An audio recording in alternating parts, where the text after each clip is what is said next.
welcome back to DCS Debrief. A little bit of a change from normal operating at the moment for a lot of people, including me. So I've been asked by Tactical Pascal if I can produce a video about formation flying, and of course the answer is yes. However, it is going to be a little bit off the cuff. I've actually just recorded one attempt, but the microphone was completely distorted, so I'm going to have another go now, and hopefully I've learned some lessons, and I've actually got some a decent kind of idea of how I'm going to present this now. So I've got an AI aircraft set up that I'm formating with at the moment. We're flying north-south legs in Nevada, so he will from time to time be turning to position us on the other leg, so you'll just have to bear with me while we do that. So I'm going to run through a little bit of close formation, what close formation looks like, what references I use. I should say, as usual, my usual disclaimer, if you're watching the other videos, I'm not a fighter pilot. These videos are only really relevant in the game.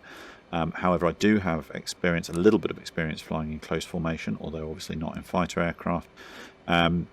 However, I do have a decent working knowledge of the techniques. And I do have a little bit of flying experience in other aircraft types.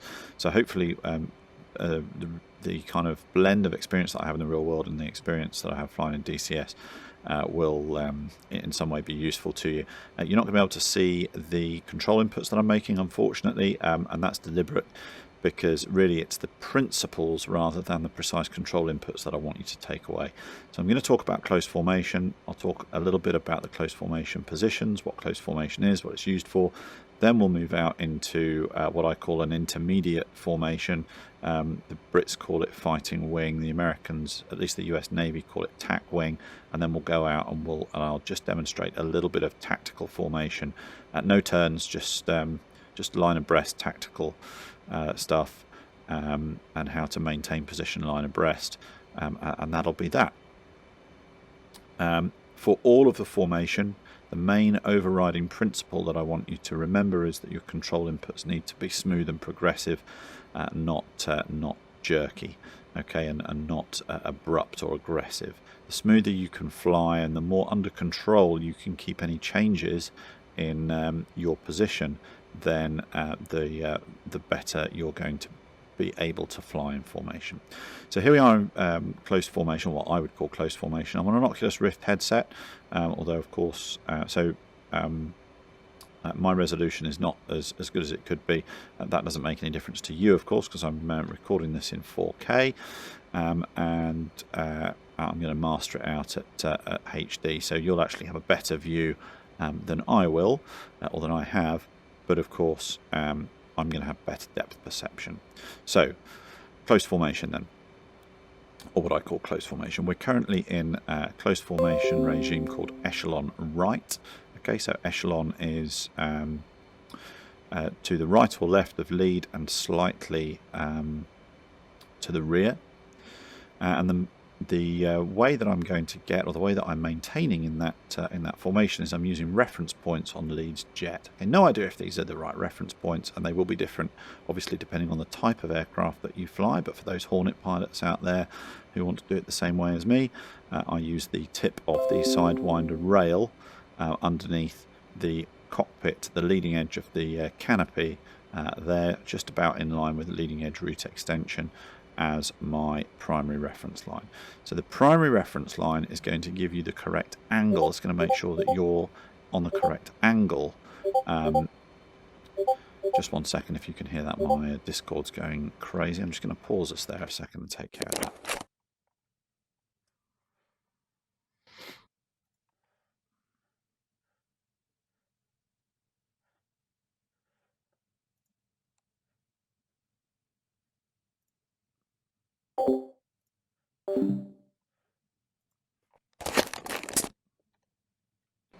Okay, back with you. Okay, so that primary reference line is going to give us the right angle, but it's only one dimensional. We can move up and down that reference line, and we're in about the right position here, the right distance. But look, we can get closer and maintain that reference line. There we are, a little bit too close. Here we go, very close, if I can arrange it without crashing into this dude. There we are, very much closer than I would want to be for real. but still on that primary reference line. If we go out, you can see that we can get out to beyond out of close formation there. We're still on that primary reference line, but we're too far away. So how are we going to judge how close we are? Well, we're going to use another reference line from a different part of the aircraft that produces a different angle, and therefore at the convergence of those two angles, we will be at the right position. So I'm going to come down my primary reference line. My secondary reference line that I'm going to look for is going to be where the trailing edge of the near horizontal stabilizer is in line, of course he's going to roll out at that point, is in line with the trailing edge of the opposite fin. So for me, the trailing edge of the right horizontal stabilizer in line with the trailing edge of the left fin, that's my secondary reference line. So let's put that sidewinder rail back on the leading edge root extension. There we are. So we're just a little bit too close there. There we are. That's a bit better. So sidewinder rail tip on the tip of the leading edge root extension, and the trailing edge of the near side horizontal stabilizer in line with the trailing edge of the far side rudder. And that's us in the right position there. For me, flying in close formation when I'm just transiting around with somebody else. If we're coming back to do a formation landing or something like that, then I'm going to be a little bit closer, and I'm going to kind of eyeball that. If you can hear that in the background, sounds like the air ambulance is being kept busy. Okay, and that's about the distance that I'm going to look for when I'm doing really close formation work, like formation landing or stuff like that. Okay, and that's with the horizontal stabilizer very slightly behind the vertical stabilizer. So how do we control that position? We've got to obviously control our position horizontally, forward and backwards. We need to be in the right position. We're going to do that using the throttle. We need to control our position up and down. We're going to do that using pitch.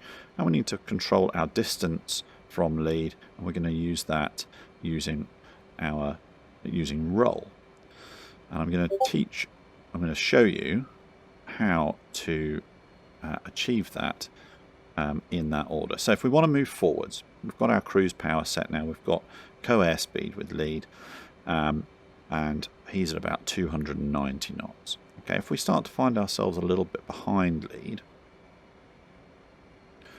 just there, then we obviously need to accelerate. There's no good us slamming the burners in because we'll just build up too much speed and we'll overtake. So we've got 290 knots. We're not getting any further behind. So we're going to blip the throttle forward and then back to the datum position that we had before. And that's going to generate a little bit of overtake. See, we're moving forward on lead now. When we want to stop, we're going to blip the throttle back and then reset it to datum again. And that's going to slow us down. Now, it takes some time for us to slow down. So we need to anticipate that time to slow down. You can see we're too far forward now. So I'm going to blip the throttle back and then reset datum. That's going to get us going back. Then I'm going to anticipate, blip it forward, and then put it back to datum.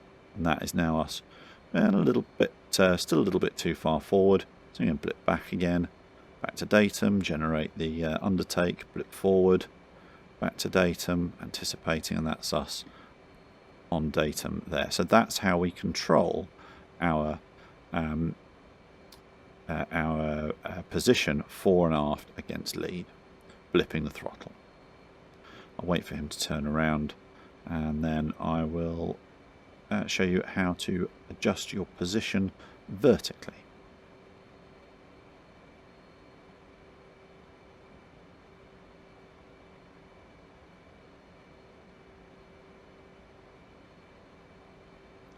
Notice even at this distance, I'm not actually getting my eyes into the cockpit very much. I'm very much flying with reference to what lead is doing. And that's one of the disadvantages of close formation, is that it doesn't give you an awful lot of time to get your heads in and monitor your own sensors and your own aircraft.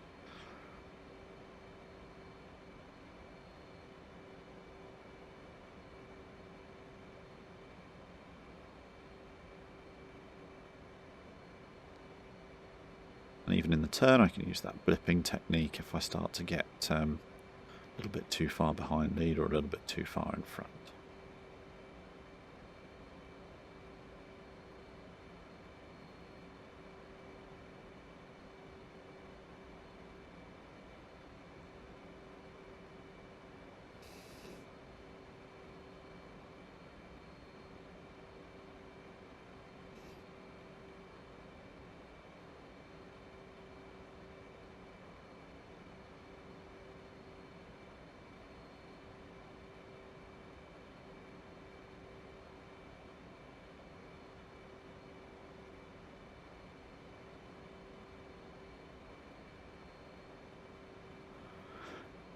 And just before we roll out, I'll point out that if any of you are subscribed to Tactical Pascal's YouTube channel and Discord, then I'm around his Discord a fair bit at the moment, as it happens.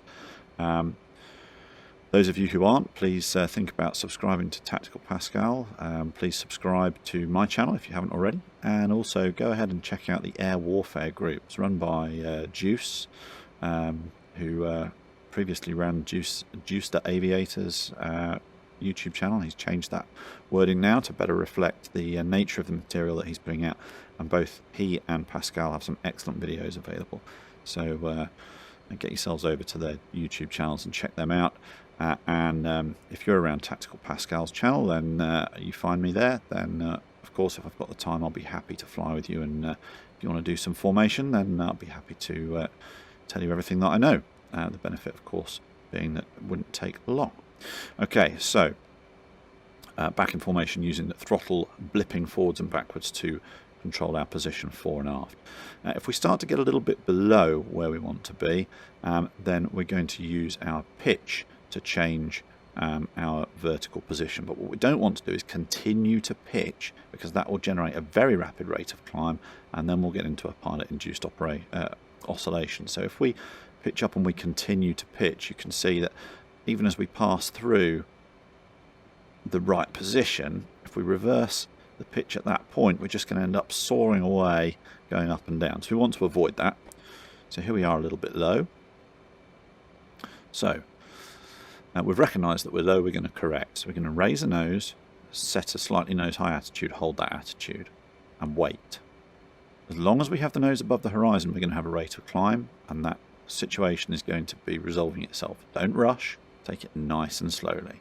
As we come up to the right vertical position, then we can anticipate very slightly and go back to 0 degrees nose up or 0 pitch, and we just have a little bit more to do. There we go, we're on references. If conversely we're too high, then we can do likewise. Lower the nose, set the attitude, wait for the correction to take place, and as we reach the correct position, we can reset to nose on the horizon, and that's pitch taken care of. And that leaves us with the last one, and the one that people have most trouble with. Okay, now the reason that we are able to keep our horizontal spacing from lead is that we are both going along parallel headings. We're not if we offset those headings at all, we're either going to converge or diverge. And we'll use heading convergence and divergence to adjust our lateral spacing. However, if I roll and I hold that angle of bank, my heading is going to continue to change. So that angle is going to be constantly changing, which means I'm continuously going to be increasing my speed away from lead. Likewise, if I roll towards lead and I maintain the angle of bank, then that angle is going to be increasingly converging, and my speed towards lead is going to be ever increasing. So how do we manage that? Well, let's have a look. What we want to do is we want to set an offset angle and hold that offset angle while we correct our position. So here's, of course he's going to turn at this point. Right, remember everything I've just said while he turns around. Right, here we are back in formation then. So to diverge from the leader, we're going to create a divergence by rolling on angle of bank and then rolling off again. So roll on, roll off. Even that small angular difference is going to be enough for us to separate from lead. Look how fast that's happening. In order to stop that separation, we're going to roll on, roll off in the opposite sense. If we want to converge with lead, we're going to roll on, roll off, and that will generate some closure. Doesn't seem like much to start off with, but just wait. As we get closer, that will turn into quite an obvious rate of closure. There we go. And then when we're happy with our spacing, we can roll on, roll off.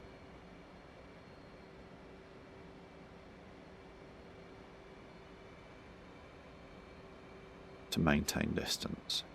If we don't use roll on, roll off, if we just roll until we get a position right and then roll out again, of course we're still going to be converging, so we're going to want to roll away. And then we're going to end up in this horrible position where we're soaring away in roll, which is affecting how much power we need to stay in position, and we're going to end up doing all this, and Lee's going to get very nervous because he's going to think we're going to fly into him. It doesn't look very good on the videos, you know, it all goes to a bag of spanners. So using that roll on, roll off technique is really going to help you moderate your closure from lead, and that is going to make your formation flying very much more smooth and very much easier to maintain. And while he goes around the corner, I'll take this opportunity to demonstrate that actually you can use this technique in all these techniques in the turn as well. If we're a little bit too far behind, we're going to blip the throttle forward and back to datum to accelerate, back and back to datum to stop. If we get a little bit too high, because the references are changing, look, we can see we're too high, then we can adjust to a slightly nose down attitude, hold it, and then adjust to zero pitch. Flip the throttle for spacing. If we get too close, let me just get myself out of position so we're too close here. Now clearly we're in a roll. However, if we get too close, we can just roll a bit of that off, roll it back on again. We generate some spacing. Roll it on, roll it off again to hold that spacing. If we want to close, we can roll on, roll off. We'll generate some closure.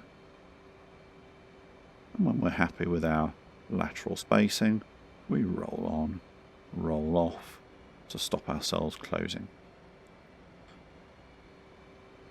Okay, so that's close formation dealt with. Clearly you'll need some practice, and maybe even it would benefit you to get some tuition. And like I say, I'm available on Tactical Pascal's channel if you want to do some formation flying. I'm more than happy to teach you everything I know. It's not very much. This is a formation called echelon right, as I described earlier. I'm briefly going to show you line astern, which doesn't get used very much. Line astern is around about here. Okay, well below the jet wash, and then echelon left.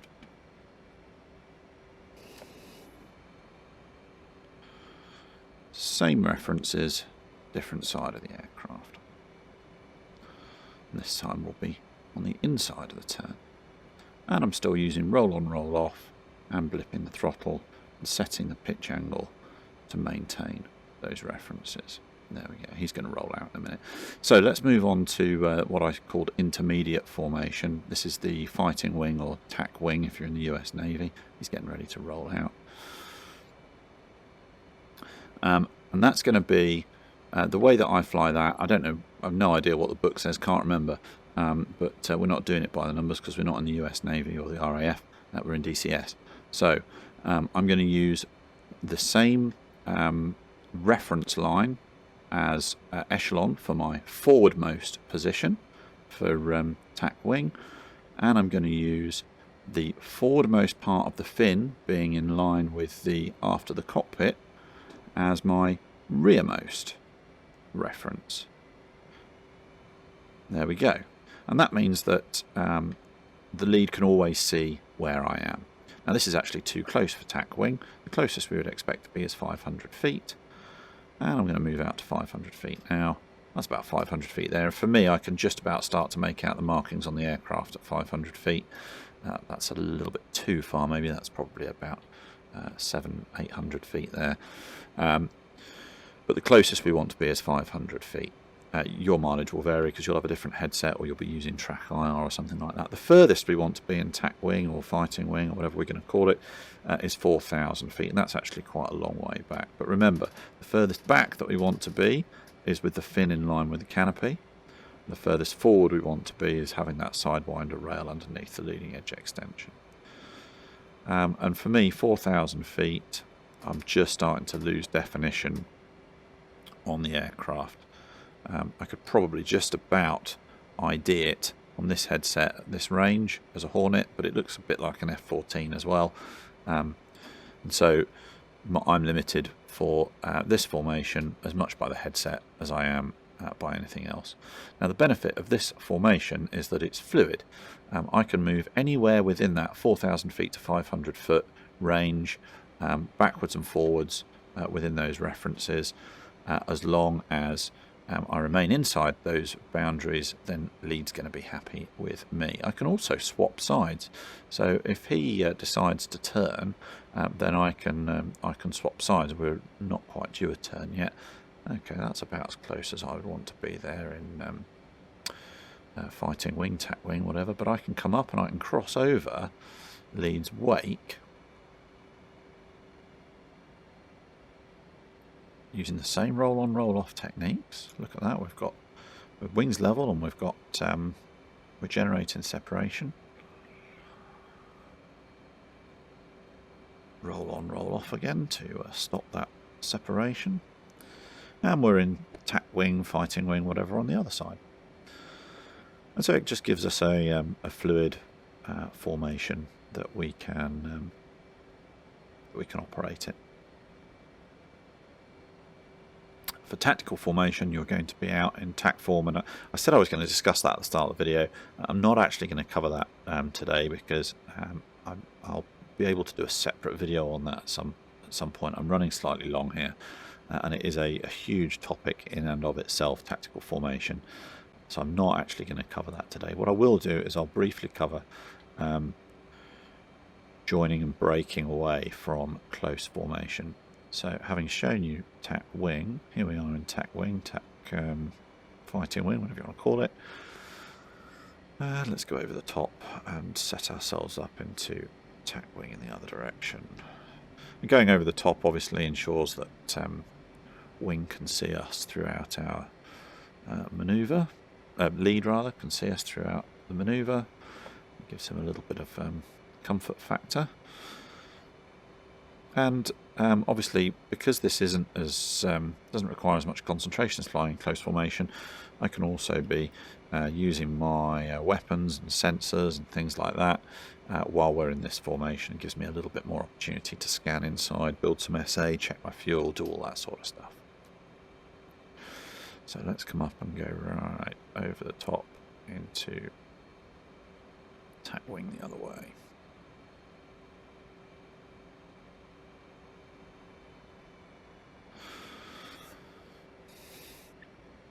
Okay, now quite a lot of time when people join formations in DCS, you'll see this. They'll get a stack of overspeed, they'll come roaring down this line here.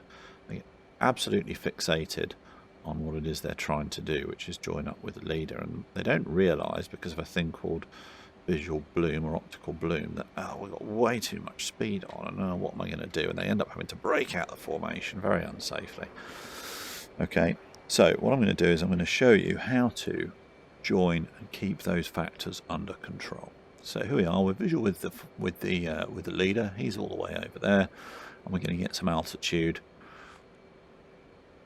And if we were on SRS, or if we were operating on a radio, we would call him up and ask if we can rejoin, tell him we're visual, get all that important stuff squared away.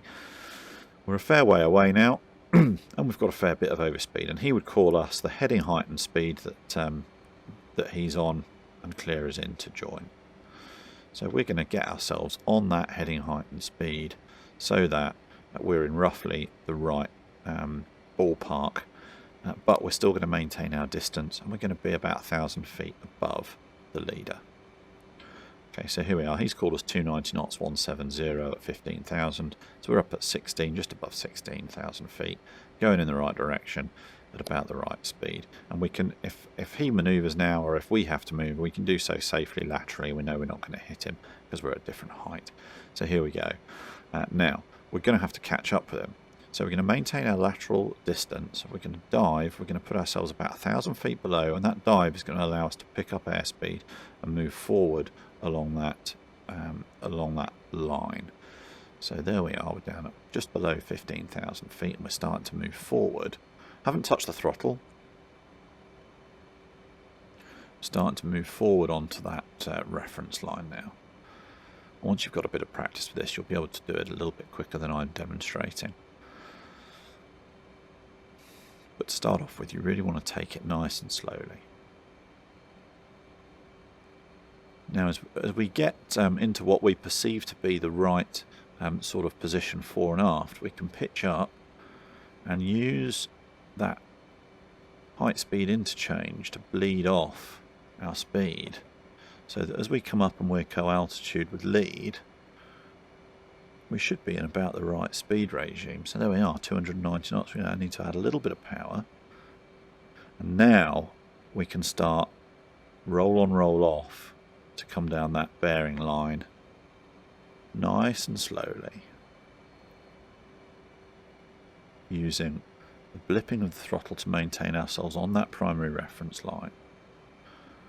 We're not adding any more roll, we're just letting that initial setting to carry us towards lead. And if we feel like we're accelerating towards him a little bit quickly, we can roll on, roll off in the opposite direction. We're going to come down that primary reference line. We're actually a little bit too far forward because I couldn't get my references at range.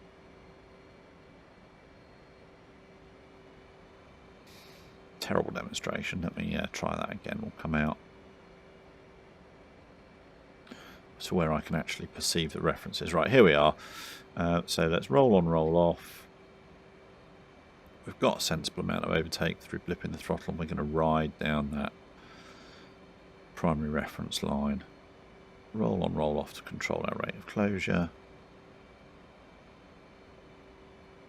And there we are, in close formation. A little bit too far forward again. And that allows us to rejoin formation under control without generating those huge amounts of overspeed. Some people refer it to ABC, altitude, bearing, and closure. I think it's altitude, bearing, closure. I think that's a US Navy thing. Go on to, if you've got the links, if you can still get onto the videos, there's a great series of videos by a guy called Lex, who I think was a former Hornet pilot. And he's obviously got way more experience doing this sort of stuff than me. And he's actually done it in a Hornet. So, you know, take his word for it, not mine, if you can find the videos. Somebody will have a link, I'm sure. So that's it. That's all I've got to say on formation, really, for the time being. It does require a lot of practice to get right, but it is going to be necessary for you to do things like tanking and also a lot of multiplayer groups are going to want you to be able to fly in formation in order to join in with them. That said, there are still plenty of people who won't need you to be able to fly in close formation. Certainly if you come flying with me, I don't care what kind of level you're at, we'll do something that that is going to give you value and introduce you to more of the sim, and hopefully give you an enjoyable experience. That's the main thrust of all this here, because let's face it, we're not we're not here to learn how to be fighter pilots. We are not here to for the ego or to rack up a kill to death ratio or whatever. We are here for a good time. It's as an entertainment product, so let's use it as such. So come flying with me, find me on Pascal's server, and we'll just go and have some fun, and hopefully you'll learn something about air warfare in the process. So thanks very much for bearing with me. I appreciate it's very difficult to discern exactly what I'm doing with the controls. Bear in mind, fly smoothly, use roll on, roll off, blip the throttle, and you'll be flying formation in no time with enough practice. I'll see you next time.